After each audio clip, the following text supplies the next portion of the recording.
Welcome, sound engineers. Today we'll be talking about the noise gate. This is a very important tool in the world of mixing.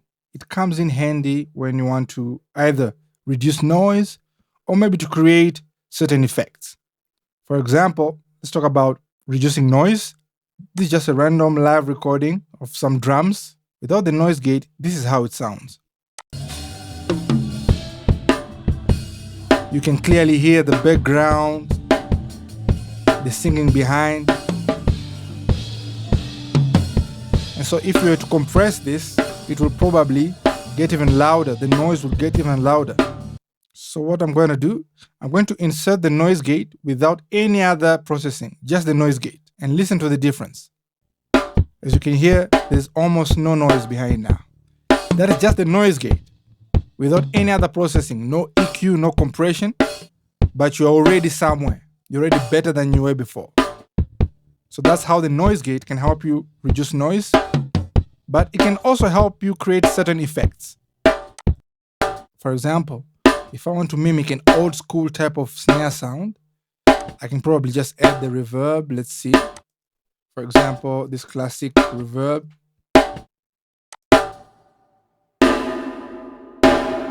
There you go. I can even make it even brighter. Another one. This time I choose bright, medium bright.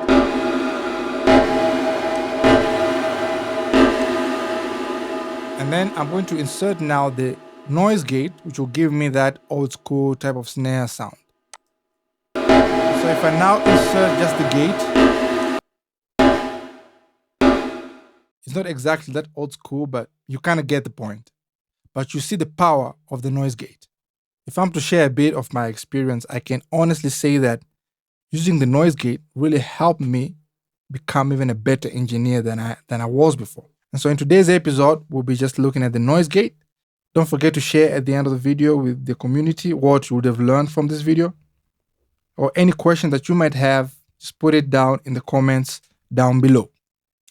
All right, so what are noise gates? A noise gate is like a sonic security guard for audio. It's a tool that lets the good sound through, but blocks out the unwanted noise when it falls below a certain level. Think of it as a virtual gatekeeper that keeps your audio clean and tidy by shutting out the background noise when it's not needed.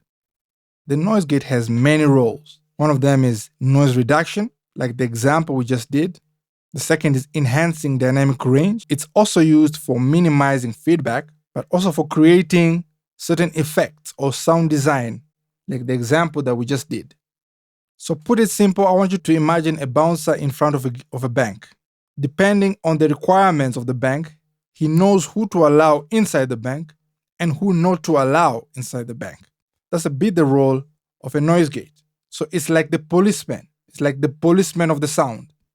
It checks to see whether or not the sound is good enough, and then it lets it through. If it's not good enough, it cuts it out. So how does a noise gate work? As we'll be going through these lessons, there's some recurring terms that you will begin to get. For example, the threshold. And so the noise gate also needs a threshold in order to work. The threshold of a noise gate is like a volume control for deciding when the gate should open or close. Imagine it as a line in the sand that the audio signal must cross. If the signal is louder than the threshold, the gate stays open, allowing the sound to pass through. But if the signal gets quieter and falls below the threshold, the gate closes, effectively blocking or reducing the noise. So you set the threshold to determine at what point the noise gate takes action, making it a key tool for managing when and how the gate affects your audio. Okay, I'm here in Mixcraft. I have two tracks before me. This is just white noise. The first one right here, I'm going to place this audio above the threshold. And I'm going to place the second one, this one here, actually the first one up here. I'm going to place it a bit below the threshold. Let's have a look at our noise gate here. There are many types of noise gates. Um, you can have some of them are pretty much easy to use with not a lot of controls, but the parameters are pretty much the same. And so this here represents my threshold. It represents my threshold. This is my threshold. And so when I begin to play, this track is way above the threshold. That's why you can hear it. You see, it's way above the threshold. Therefore, you can actually hear it. At the moment it will reach this first track, which is below the threshold, you notice that the sound is being cut. That is because the sound is below the threshold. But before that, when we come back here, you can see the signal here. You see the signal? It is way above the threshold. But once you come to this other track, the signal is below the threshold. Henceforth, it will be cut. So the threshold of a noise gate is like its eyes. It's what it uses to analyze whether the sound is good enough to be let through or not. Before we continue, I just want to invite you to like and subscribe. It really goes a long way in helping the channel. And if you really want to support us, you can buy our comprehensive course book using the link down below. Also available is an audiobook. This will help us to continue making quality videos for you all. Let's get back to the lesson. All right, let's have a look at the attack and release times. Let's first tackle the attack time. Think of the attack time of a noise gate at the speed at which it reacts when the signal crosses the threshold. So it's like the gate's reflexes. A shorter attack time means that the gate responds quickly, allowing sound to pass through almost directly when it exceeds the threshold. On the other hand, a longer attack time, it actually delays the gate's action. That means the gate will then gradually open after the threshold is crossed. So the attack time determines how fast or how slow the gate starts letting the sound in once it's loud enough, once it exceeds the threshold. We're back in our project here in Mixcraft. All right, this track right here, this number one track, is well below the threshold. That means even if I press play, nothing's happening because it is well below the threshold. This second one here is way above the threshold. That means the moment the signal reaches the second track, it should go through. Now, how fast it will go through depends on the attack time that we will set. Let's begin by setting a very fast attack time.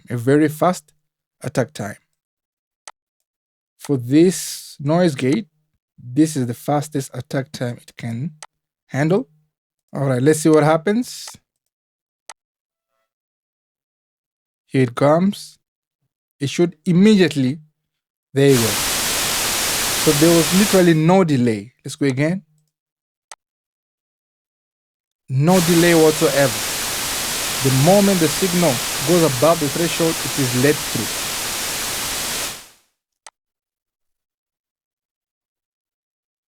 All right, let's then now increase this attack time to the slowest possible. For this plugin, we're looking at around 1 second. All right, let's go. Let's try it and see what happens.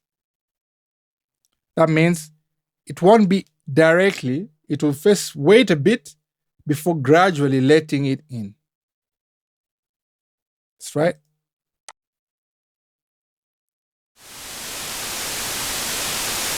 Did you hear it? It was almost like a curve.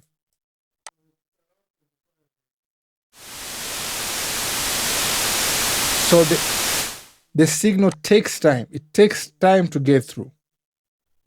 How about the release? What does the release do? The release time is like the gate's timer for how long it stays open after the audio signal falls below the threshold. That means that a shorter release time means the gate closes quickly after the sound drops below the threshold, while a longer release time keeps the gate open for a more extended period. So the release time controls how long the gate remains open after the audio gets quieter. And so with our same example here, I'm going to set the release time of when the signal gets below the threshold to be very fast. All right, let's set our release time. For this gate, for this noise gate, here's our release. The fastest possible is 1. I'm going to set it to be very fast so that the moment the signal falls below the threshold, it is closed immediately. There'll be no wait. That's right. So here's the signal well above the threshold, and then reaches down. Wow. Immediately it reaches here, it is closed. Immediately it reaches here, it is closed. Let's try again. The moment it is there, it's closed. Not a moment is wasted. It is closed immediately. Now, let's set our release to be a bit slower than that. The maximum slowest. Here, for this noise gate, it is around 1,000. Okay? That means the signal will gradually decay. It will take a certain time before it's completely shut. Let's give it a go. The moment it hits it, there, it takes some time. As you can see here, the signal is falling. It takes some time for the signal to be shut completely, because we've set the release to be very slow. With this knowledge, that means you need to understand that the noise gate is either open or closed. It is open when it allows the signal to go through, and it's closed when it actually blocks or attenuates the signal from going through. In the coming episodes, we will now get a bit more practical in the use. We're going to use them for drums, for vocals, and you'll get to know how to use them. But these are the basic knowledge that you need to know. A noise gate is like a security guard. It is monitoring if the signal goes above or below a certain level set that we call a threshold. And then according to the attack and release that has been set, it allows that signal to go through or not to go through. And that's all. Please make sure to comment down below. If you have any question or something that you didn't understand, just get to put it down below in the comments and I will answer from there, or the community. If anybody has an answer, he or she can answer the same. Don't forget to like, share, and subscribe. It really goes a very long way into helping us continue this journey of mixing together. Thank you for watching, and I'll see you again in the next episode.